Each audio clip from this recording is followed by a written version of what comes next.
आप उड़ीसा जाते हैं तो उड़ीसा की अपनी एक पहचान है कि वहां कौन लोग नौकरी करेंगे, कौन लोग मकान बनाएंगे, कौन लोग घर बनाएंगे, कौन लोग अधिकारी बनेंगे। उसकी एक क्राइटेरिया है, एक पहचान है, एक नियम है। आप बंगाल जाइए, वहां भी एक पहचान बना हुआ है कि बंगाली कौन होंगे। क्या सब जाएंगे और सबको बंगाली बोला जाएगा क्या? आप अगर यहाँ जितने लोग आज बैठे हैं लुपुंगडी की धरती में, अगर आप लोग सभी उठ के चले जाते हैं बंगाल, तो क्या लोग आपको बंगाली मानेंगे? नहीं मानेंगे। यानी सबकी अपनी अपनी पहचान है कि बंगाली कौन है, उड़िया का कौन है, गुजराती कौन है, मराठी कौन है। ये सबकी अपनी अपनी पहचान है, सबकी अलग अलग पहचान है। आप यदि यहाँ से उठ के चले जाएंगे मेरा धनबाद बोकारो, तो क्या आपको हम खेत देंगे जोतने के लिए? नहीं देंगे। खाने के लिए दे सकते हैं। आप जितना दिन रहिएगा हम आपको खाने के लिए दे सकते हैं, आपको हम पढ़ने के लिए दे सकते हैं। खेतवा तो नहीं ना देंगे जोतने के लिए। खेत समझ रहे ना? क्योंकि वो खेत मेरा है, वहां के लोगों का है, आपका यहाँ आपके लोगों का है, ये खेत आपका है। हम अभी यहाँ आए हैं, 7-8 दिन हम यहाँ रहेंगे, तो क्या मिलेगा हमको? ज्यादा से ज्यादा खाना दीजिएगा, रहने दीजिएगा, एक दो कपड़ा दीजिएगा, यही दीजिएगा ना। यहाँ का जमींदारी हमको नहीं ना दीजिएगा, यहाँ का जो नौकरी सब हमको नहीं ना दीजिएगा। तो यही राज है कि बंगाल बंगालियों का, उड़ीसा उड़िया का, गुजरात गुजरातियों का, महाराष्ट्र मराठियों का। लेकिन दुख की बात है और दुर्भाग्य की बात है कि झारखंड सबका है। झारखंड की कोई पहचान नहीं है। क्यों भाई? इतना बड़ा अन्याय सिर्फ झारखंड के साथ क्यों? क्यों नहीं झारखंड की पहचान? और क्या झारखंड हमने, किसी ने हमें उपहार में दिया है, गिफ्ट में दिया है क्या? नहीं ना। क्या झारखंड हमें किसी ने गिफ्ट में दिया है? नहीं दिया है। हमने 88 साल संघर्ष किया है, 1-2 साल नहीं, 88 साल। क्या यहाँ कोई है क्या 88 साल के? नहीं है ना। यानी एक युग, एक शताब्दी तक हमने संघर्ष किया है, 88 साल संघर्ष किया है, 88,000 लोगों का रक्त बहा है, तब हमें यह झारखंड मिला है। ऐसे तो नहीं मिला है। जब ऐसे नहीं मिला है तो फिर यहाँ के हक अधिकार, यहाँ के नियोजन में यदि किसी का पहला अधिकार होना चाहिए तो झारखंडी का होना चाहिए। हमारी तो यही लड़ाई है। हमारे जो, थोड़ा सा समझिएगा, हमारे लगभग 4-5 राज्य हमारी साथ सीमा लगाते हैं। उत्तर प्रदेश छोटा सा लगाता है, उसको अभी बाइकआउट करते हैं। 4 राज्य हमारे झारखंड से सीमा लगाते हैं। चारों राज्य को थोड़ा सा समझते हैं। एक तरफ बिहार लगाता है, उत्तर में बिहार, पूरब में बंगाल, पश्चिम में छत्तीसगढ़ और इधर आपका उड़ीसा। उड़ीसा की पहचान क्या है? भाषा। अगर आप उड़ीसा की भाषा जानते हैं, उड़िया भाषा, तो आप वहां के गने जाएंगे। वहां के जो नौकरियां होंगी, वहां का जो नियोजन होगा, उसमें आप अधिकार कर सकते हैं। उड़ीसा की पहचान है भाषा। बंगाल की पहचान क्या है? वहां भी भाषा है। आप किसी भी एग्जाम को देने जाइए, वहां आपको बंगला आना होगा, बंगला में जानना होगा। यानी ये जो हमारे इधर के 2 राज्य हैं, उड़ीसा और बंगाल, वहां की पहचान है भाषा। लेकिन ठीक जो हमारे इधर है, पश्चिम और उत्तर में, वहां भाषा नहीं है। बिहार में भाषा नहीं है। बिहार में क्या है? खतियान, 1932 का खतियान। छत्तीसगढ़, वहां भी क्या है? 1932 का खतियान। यानी इसका मतलब है कि राज्य, मुख्यतः जितने भी राज्य बने हैं, उनका आधार जो बनने का होता है, या तो भाषा होती है या तो खतियान होती है। मुख्यतः यही होता है। मान के चलिए कि झारखंड, अगर हम लोग झारखंड की बात करते हैं कि झारखंड को अगर हम लोग भाषा के आधार पर बनाना चाहें तो संभव नहीं है। झारखंड भाषा के आधार पर राज्य नहीं बन सकता है, क्योंकि झारखंड के जो लोग हैं, आदिवासी मूलवासी, वे विभिन्न विभिन्न भाषाओं को बोलते हैं। इसीलिए झारखंड को भाषा के आधार पर एक हम नहीं कर सकते हैं। झारखंड की पहचान भाषा से हम तय नहीं कर सकते हैं, क्योंकि यहाँ अगर हम रिपोर्ट की भी बात करें तो 9 भाषाएं हैं, तो उनके आधार पर एक हम तय नहीं कर सकते हैं। तो झारखंड कैसे बन सकता है? खतियान से बन सकता है। तो इसलिए उदाहरण सामने है, बिहार और छत्तीसगढ़ जो हमारे पड़ोसी राज्य हैं, उन्होंने खतियान के आधार पर यह तय किया है कि उनका राज्य का निवासी कौन होगा। तो फिर हम क्यों तय नहीं कर सकते हैं? देखिए, हम लोग तय इसलिए नहीं कर पा रहे हैं क्योंकि इस चीज को मानना होगा, झारखंड एक औद्योगिक क्षेत्र है। औद्योगिक यानी यहाँ उद्योग है। यहाँ की जमीन पर सोना भी मिलता है, चांदी भी मिलता है, हीरा मोती सब मिलता है। और हमेशा कालांतर से हमेशा लोगों की नजर यहाँ पर रही है। यहाँ और यहाँ के लोग भोले भाले, इस बात को भी आपको मानना होगा। हम लोग जंगल में, वन पर्वत पहाड़ गांव देहात में रहने वाले लोग हैं। हम लोग हमेशा भोले भाले लोग हैं, रहे हैं कि नहीं? और हमारे इसी भोलेपन का फायदा इन्होंने बखूबी उठाया है। क्योंकि ये बात सही है कि जितने विधायक लोग हैं वे मूलतः 72-73 जो विधायक हैं वो हमारी माटी के हैं, इसमें कोई दो राय नहीं है। लेकिन क्या सिर्फ विधायिका से ही राज चलता है, लोकतंत्र चलता है? नहीं चलता है। लोकतंत्र के 4 अंग होते हैं, 4 स्तंभ होते हैं, विधायिका, कार्यपालिका, न्यायपालिका, पत्रकारिता। विधायिका में हमारे लोग हैं, जो विधायक हैं, चाहे चंपई सोरेन रहे, सविता महतो रहे और भी मंगल कालिंदी रहे, वे लोग संभव है यहाँ के हाउस हैं, यहाँ की माटी के हैं। लेकिन जैसे हम कार्यपालिका की बात करते हैं, कार्यपालिका यानी जो क्रियान्वयन करती है, जिसमें हम लोग अधिकारी को कह सकते हैं, क्या हमारे लोग अधिकारी में है? नहीं है।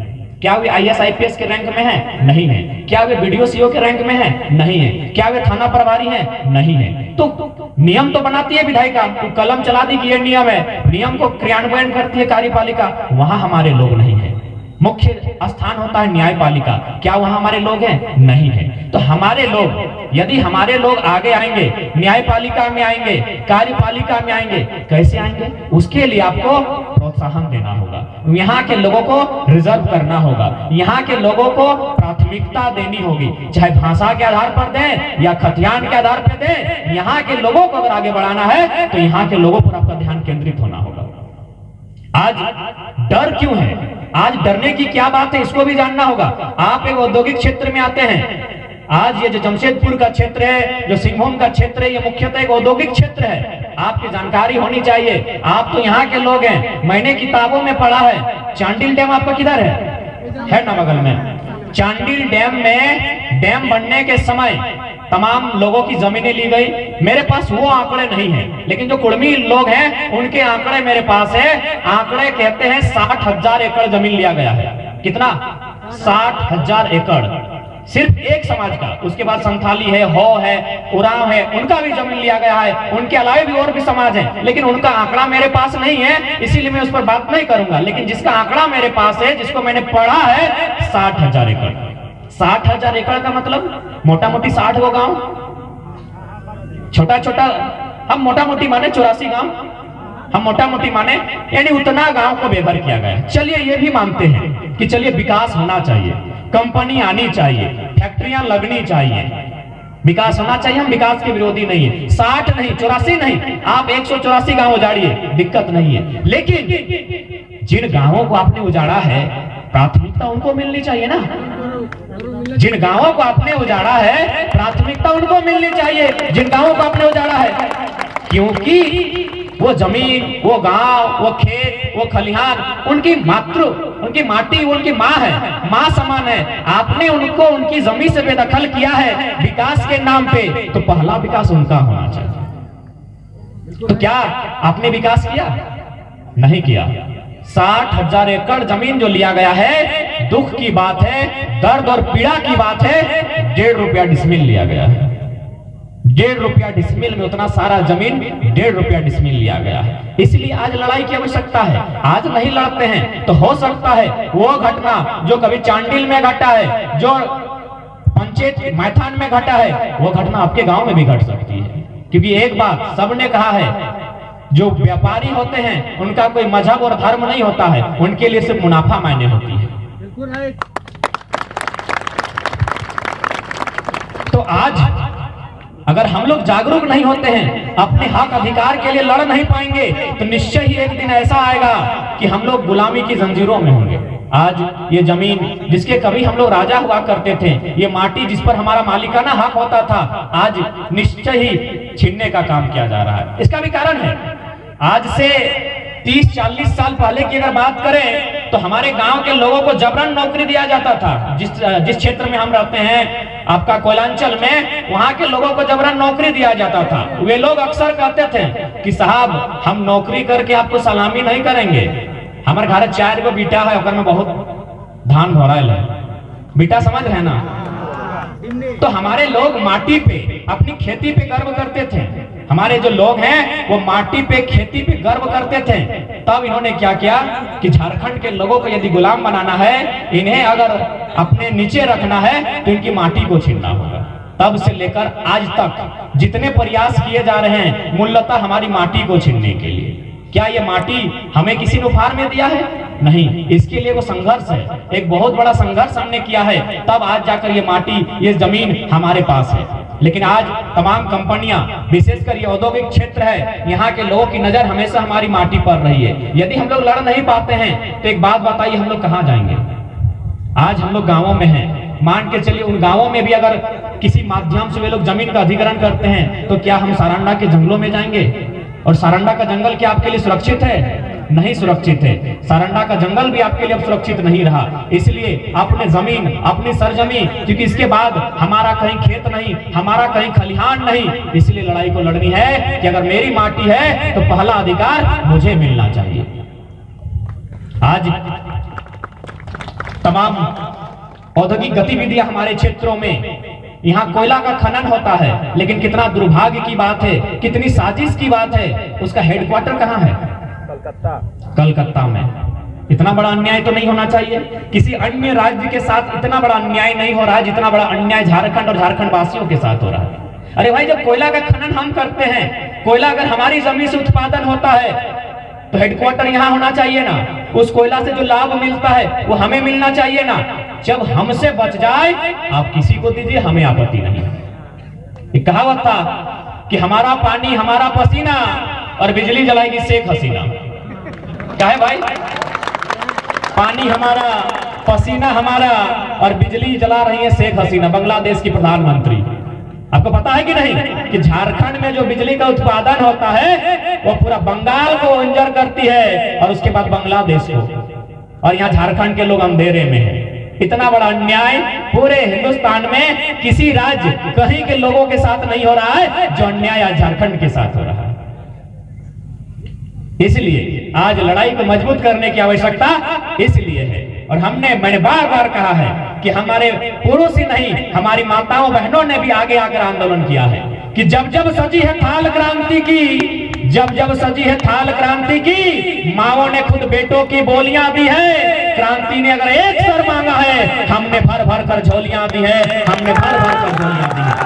ऐसे झारखंड नहीं मिला है, ऐसे मांगने से झारखंड नहीं मिला है। जहां एक सर कटाने की आवश्यकता थी वहां हमने दर्जनों सर चढ़ाए हैं, तब जाके आज झारखंड मिला है। आज लगातार साजिशें हो रही हैं। आपको क्या लगता है निर्मल दास सुनील दा के साथ साजिश नहीं हुआ है? तो हम तो बहुत छोटे इंसान हैं, हम लोग तो बहुत छोटे लोग हैं, गांव के लोग हैं। हम तो कब खत्म कर दिए जाएंगे पता भी नहीं चलेगा। अरे जब उतने वे लोग हमारे समाज के नहीं, पूरे झारखंड के वे पहाड़ जैसे लोग थे, वे बरगद थे, वे छाया देते थे झारखंड को। उन्होंने उन बरगद को गिराने का काम किया है, तो हम और आप क्या हैं? हम तो छोटी मोटी झाड़ियां भी नहीं हैं। ठीक है, हम निर्मल नहीं बन सकते हैं, हम सुनील नहीं बन सकते हैं, 100 मिलके तो बन सकते हैं ना। एक अकेला अगर निर्मल दा की बराबरी नहीं कर सकता है, एक अकेला अगर सुनील दा की बराबरी नहीं कर सकता है, क्या यहाँ की माटी के जवानों में वो दम नहीं रहा कि 100 मिलकर भी बराबरी नहीं करेंगे? या फिर इस कोल्हान की धरती ने निर्मल और सुनील को जन्म देना छोड़ दिया है क्या? नहीं ना, तो सामना होगा ना। और थोड़ा सा समझिएगा, मैं तो जब निर्मल दा के बारे में तो विशेष नहीं जानता हूं, लेकिन सुनील दा की जब हत्या हुई थी मैंने अखबार में पढ़ा था। मैं मिडिल स्कूल का छात्र था, शायद होली का दिन था, 2007 था ना, 4 मार्च 2007। थोड़ा सा समझिएगा, मैंने बार बार कहा है I am not a leader, I am a philosopher.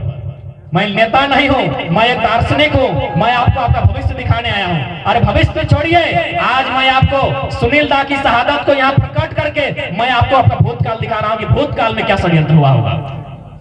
निर्मल दा की शहादत हुई थी 2007। अखबार में, चूंकि बचपन से मैं पढ़ने में बहुत तेज था, मैंने अखबार में पढ़ा, लोग ये चर्चा कर रहे थे कि शायद सुनील दा संसद थे उस समय, शायद उन्हें केंद्रीय मंत्री बनाने का चर्चा चल रहा था। क्या ये सही है? ये तो आप बताएंगे, क्योंकि मैं उस समय एक नन्हा सा बालक था, मैं एक मिडिल स्कूल का छात्र था, लेकिन चर्चा सुनने में आया था कि सुनील दा केंद्र में मंत्री बनने जा रहे थे। यानी साजिश तो बहुत बड़ी थी। उसके बाद ये भी सुनने में आया, जब शहर में सुनील दा की अर्थी आई थी, सुन रहे कोई जश्न मना रहा था, कोई कंपनी सुनने में आया था, वहां बहुत लाइट उत्सव मनाया जा रहा था। क्या संदेश है इसका? क्या संदेश है? उसी दिन जिस दिन उस कंपनी की वर्षगांठ थी, सुनील दा का पार्थिव शरीर शहर घुस रहा था। क्या मैं तो आज एक नन्हा सा बच्चा हूं, लेकिन मैं 2007 को यहां रिपीट करना चाहूंगा। जिन्होंने भी सुनील दा को मारा था, वे उस कंपनी को कह रहे थे कि लो, तुम्हारी स्थापना दिवस में तुम्हारे शत्रु को मैंने ढेर कर दिया है। आपको क्या लगता है, क्या ये सच्चाई नहीं हो सकती है? ये आप बताएंगे क्योंकि आप यहाँ के रहने वाले लोग हैं। क्या ये सही है ना? क्योंकि किसी ने सोचा नहीं, क्योंकि सुनील दा का शव पड़ा था लहूलुहान, किसी ने सोचने की जहमत ही नहीं उठाई कि क्या हुआ होगा। बिल्कुल यही हुआ होगा, जिन्होंने भी मारा होगा किसी बड़े लोगों ने फाइनेंस किया होगा, और शायद उनका संबंध उनके घर में उस दिन उजाला था जिस दिन हमारे घर में सुनील दा की शहादत हुई थी। तो आज मैं तमाम युवाओं से कहना चाहूंगा, आज जितने युवा इस माटी के हैं, अगर आप निर्मल और सुनील दा की शहादत का अगर दिल में जरा सा भी रोष है, तो शहादत जाया नहीं जाना चाहिए। उनकी जो लड़ाई थी, उनका जो सपना था कि झारखंड में झारखंडियों को हक मिले, वो सपना हमें और आपको मिलकर पूरा करना होगा।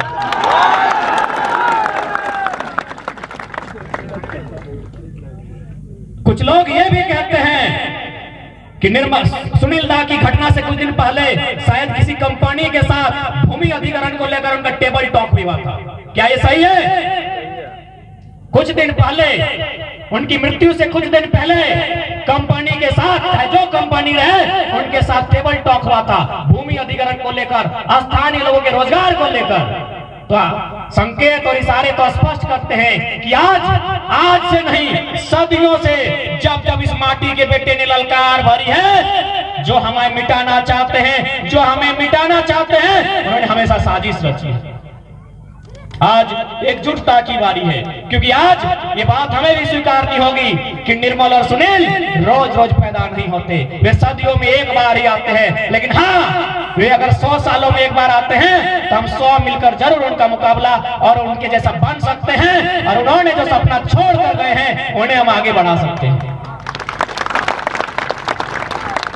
आज जमीनें हमारी, माटी हमारी, और अस्थायी कौन हो रहे हैं? यूपी, बिहार, बंगाल, उड़ीसा के लोग। क्यों भाई, अन्याय नहीं है क्या? जमीनें हमारी छीनी गई है। मैं तमाम कंपनियों को मैं संदेश देना चाहूंगा, यदि आपके पास शक्ति है, आपके पास सत्ता है, तो क्या दया नाम की चीज आप में नहीं है? मानवता आप में नहीं है? यदि है, तो जिनकी जमीनें ली है, पहले नियोजन, पहले मुआवजा उनको मिलना चाहिए। और नहीं तो याद रखिएगा, इस दुनिया ने सिकंदर को भी देखा है, उसे भी खाली हाथ लौटना पड़ा है। आप कहां से आए हो? इस दुनिया ने सिकंदर को देखा है, इस दुनिया ने जार की सत्ता को भी देखा है, जो मामूली छात्रों ने उखाड़ कर फेंक दिया था। इसलिए इन छात्रों को हक अधिकार से वंचित ना करें। इनके जमीन पर पहला हक अधिकारी ने मिलना चाहिए, नहीं तो वो दिन दूर नहीं होगा। फिर ये मत कहिएगा कि झारखंड के लोग असंवैधानिक हम नहीं है। असंवैधानिक वे हैं जो सीएनटी का उल्लंघन कर रहे हैं, जो एसपीटी का उल्लंघन कर रहे हैं, जो अनुसूची 9 का उल्लंघन कर रहे हैं, वे लोग असंवैधानिक है। हम तो संविधान की बात करते हैं और हमेशा हमारा नाता रहा है। आज ये लोग कहते हैं भाईचारा की बात करते हैं। आपको मानना होगा, आपको स्वीकारना होगा, हमारी जो संस्कृति रही है, हमारी जो परंपरा रही है, ये सदियों से अलग रही है। अगर आप कहेंगे कैसे, आप पढ़े लिखे लोग हैं, क्योंकि आप औद्योगिक क्षेत्र में हैं, निश्चय ही आपने पढ़ा होगा 1865 में कानून बना था हिंदुस्तान में, इंडियन सक्सेशन एक्ट। आपको याद होगा इंडियन सक्सेशन एक्ट। वो कानून लगभग 20 वर्षों तक कायम रहा। 20 वर्षों के बाद उस कानून में फिर से सर्वे होता है, और सर्वे करने वाले रिजले एक बहुत बड़े एंथ्रोपोलॉजिस्ट थे। उन्होंने कहा कि ये कानून पूरे हिंदुस्तान में मान्य हो सकता है, क्योंकि उनका जीवन कहीं ना कहीं एक दूसरे से मिलता है, उनका तरीका। झारखंड में ये मान्य नहीं हो सकता है, क्योंकि इनकी एक अलग पहचान है। ये हम नहीं कह रहे हैं, इतिहास के आंकड़े कह रहे हैं। और हमने हमेशा बताया है, आपको जलियांवाला बाग याद है, लेकिन आपको सरायकेला गोलीकांड याद नहीं है। यहाँ की हर पहचान के साथ हिंदुस्तान के राइटरों ने, इतिहासकारों ने हमेशा जाति की है। 1857 को पहली क्रांति कहा जाता है। उससे 100 साल पहले से हम लोग लड़ाई लड़ रहे हैं, झारखंड की सरजमी से और यही कोल्हान की सरजमी से। कभी ढाल भूम, कभी वीरभूम, कभी मान भूम, लगातार हम लोग आंदोलन कर रहे हैं, लेकिन कहीं इतिहास के पन्नों में जगह नहीं है, ना किसी ने लिखने की जहमत की है। क्योंकि ये बात मानना होगा कि हम लोग उस समय कलम में पीछे थे, ये बात सच्चाई है। आज अगर हमारे पास कलम की ताकत होती तो हिंदुस्तान के सबसे बड़े क्रांतिकारी, सबसे पहले क्रांतिकारी, सबसे पहले शहीद रघुनाथ महतो होते, लेकिन हमारे पास कलम नहीं थी। जो सम्मान अन्य क्रांतिकारी को मिला वे तिलका मांझी, सिद्धू कान्हू, रघुनाथ महतो, चांदू महतो को कभी नहीं मिल पाया, क्योंकि हमारे पास कलम की ताकत नहीं थी। आज हम लोग कलम चलाने लगे हैं, आज हम लोग पढ़ने लगे हैं, निश्चय ही बदलाव आएगा, बशर्ते अगर हम लोग एकजुटता के साथ लड़े। एकजुटता का मायने होता है आज हमें टूटने की आवश्यकता नहीं है, आज हमें छिटकने की आवश्यकता नहीं है। आज एक जगह, एक मंच में, एक विचारधारा के साथ आकर लड़ाई को लड़ने की आवश्यकता है। मैं एक छोटी सी कहानी कहना चाहूंगा, सुनेंगे आप लोग। एक किसान था, उस किसान ने, उसके किसान के घर में 3 चीजें थी, उसने पालने का काम किया था उस किसान ने। एक कबूतर था, एक मुर्गा, समझते हैं ना मुर्गा आप लोग, लड़ाते हैं क्या, लड़ाते हैं, और एक बकरा था। एक कबूतर, एक मुर्गा और एक बकरा था। एक दिन कबूतर के टोंग समझ रहे हैं, यानी उसका घर, उसमें एक सांप आता है। सांप यानी शत्रु, सांप यानी घुसपैठिया। जैसे हमारे गांव, हमारे समाज में बहुत सारे घुसपैठिया आए हैं, ठीक उसी प्रकार कबूतर का जो टोंग था उसमें एक सांप आता है। तो जाहिर सी बात है हमारे समाज के लोग कमजोर भी हैं, कोई मजबूत भी है। तो ठीक उसी प्रकार कबूतर ने मुकाबला करने में असमर्थ था कबूतर। उसने कहा कि मुझे नहीं लगता है कि सांप से मेरा मुकाबला हो पाएगा। उसने मदद मांगा, किससे? उनके और 2 भाई थे, मुर्गा और पांठा। तो पहले उसने मुर्गा से जाकर कहा कि भाई ऐसा ऐसा बात है, मेरे घर में एक सांप घुस आया है, थोड़ा मदद करो, तुम नोचने वाले, तुम उड़ने वाले, थोड़ा इसे साइड कर दो। उस मुर्गे ने कहा कि सांप तुम्हारे घर में आया है, तुम्हारे घर में घुसा है, ये झगड़ा तुम्हारा है, तुम हैंडल करो, हम साथ नहीं देंगे। अब क्या हुआ, वो कबूतर, नन्हा सा कबूतर चला गया बकरे के पास। बकरे से भी उसने क्या कहा कि दादा ऐसा बात है, एक सांप मेरे घर में घुस आया है, आप मेरी सहायता करो। बकरे ने भी वही उत्तर दिया कि मामला आपका है, घर में आपके घुसा है, झगड़ा आपका है, आप समझो, हम सहायता नहीं करेंगे। कबूतर को लगा कि ये लोग भाई बलशाली हैं, ये धनवान हैं, हम गरीब हैं, मेरी सहायता नहीं करेंगे। ये लोग मगरूर हो चुके, ये घमंड में भर चुके हैं। उसने अपने नन्हे नन्हे बच्चों को किसी तरह लिया और कबूतर रात को उड़ जाता है। कबूतर तो चला गया, लेकिन सांप तो था ही ना। उसने रात को किसान की पत्नी को डसने का काम किया।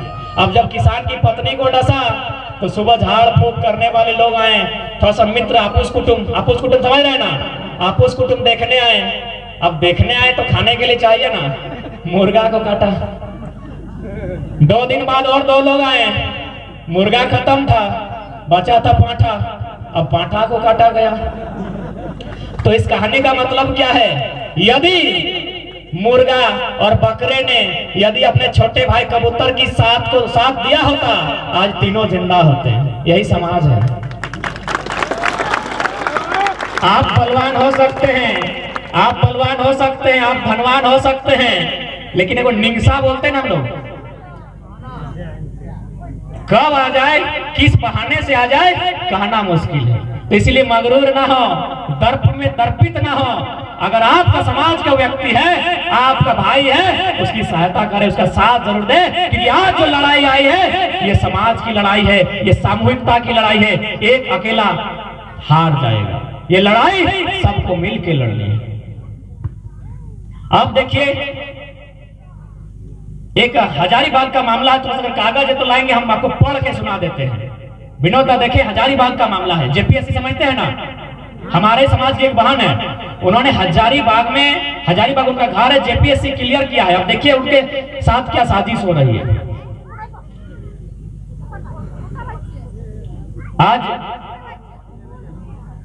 ये हजारीबाग का मामला है। चूंकि हम कागज इसलिए दिखा रहे हैं क्योंकि हम मीडिया के बहुत सारे लोग हैं, बड़े सवाल पूछते हैं कि भाई आप सिर्फ ऐसे ही कहते हैं या कोई तर्क है, कोई लिखित प्रमाण है। ये मामला हजारीबाग का है। जेपीएससी में उन्होंने इम्तिहान को क्लियर किया है, उनकी नौकरी लगभग तय है BC1 से, क्योंकि हम लोग BC1 में आते हैं। और उनके स्थान पर जिनको नौकरी दिया जा रहा है उनका सारा चीज BC2 में हुआ है। उनका एग्जाम देना, उनका फॉर्म भरा जाना, सारा चीज BC2 में हुआ है। और एक मजेदार बात, वो हमारे राज्य की नहीं है। जिसके बदले, हमारी बहन के बदले जिनको ये नौकरी प्रोवाइड किया जा रहा है वो हमारे राज्य की नहीं है। उनका एक बार नाम सुना देते जो हमारी है।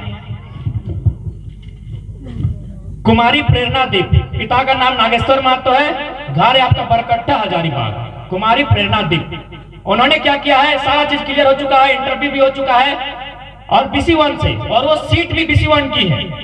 जिस सीट के लिए उन्होंने दावा किया है वो सीट BC1 की है, लेकिन अभी जॉब किसको दिया जा रहा है, BC2 को। जबकि नियमता क्या है, जिस कैटेगरी का है उस कैटेगरी को मिलना चाहिए। जबकि इससे पहले जो भी सारा जो इनका प्रतिद्वंदी है उनका सारा चीज, एग्जाम, रिजल्ट, सारा चीज BC2 में हुआ है, लेकिन जब नौकरी देने की बात आ रही है वो BC2 BC1 बन जाता है। इतना बड़ा अन्याय, इतनी बड़ी साजिश। और यही नहीं, लगभग आधा दर्जन विधायक मंत्रियों ने लिखा है अपने पत्र में। सबसे पहले जगन्नाथ महतो जी मंत्री जी का है, मथुरा प्रसाद महतो, सुदेश महतो, डॉक्टर लंबोदर महतो, जयप्रकाश भाई पटेल, इतने लोगों ने लिखा है कि ये गलत हो रहा है। सबने अपने अपने लेटर पैड में लिखा है कि कुमारी दीप प्रेरणा जो है, प्रेरणा दीप, इनके नियोजन को आप गलत तरीके से किसी और को दे रहे हैं। एक नहीं 5-6 विधायक मंत्रियों ने लिखा है, लेकिन अभी तक सुनवाई नहीं। समझ सकते हैं, जब इतने विधायक मंत्री बोने पड़ जा रहे हैं तो हम लड़ पाएंगे? अगर हम लोग एकजुटता के साथ नहीं रहे, अगर हम लोग चीजों को नहीं समझे तो क्या हम लोग लड़ पाएंगे? नहीं ना लड़ पाएंगे। इसलिए आज आवश्यकता है लड़ने की, आज आवश्यकता है समाज को नवनिर्माण की, आज आवश्यकता है समाज को फिर से जगाने की।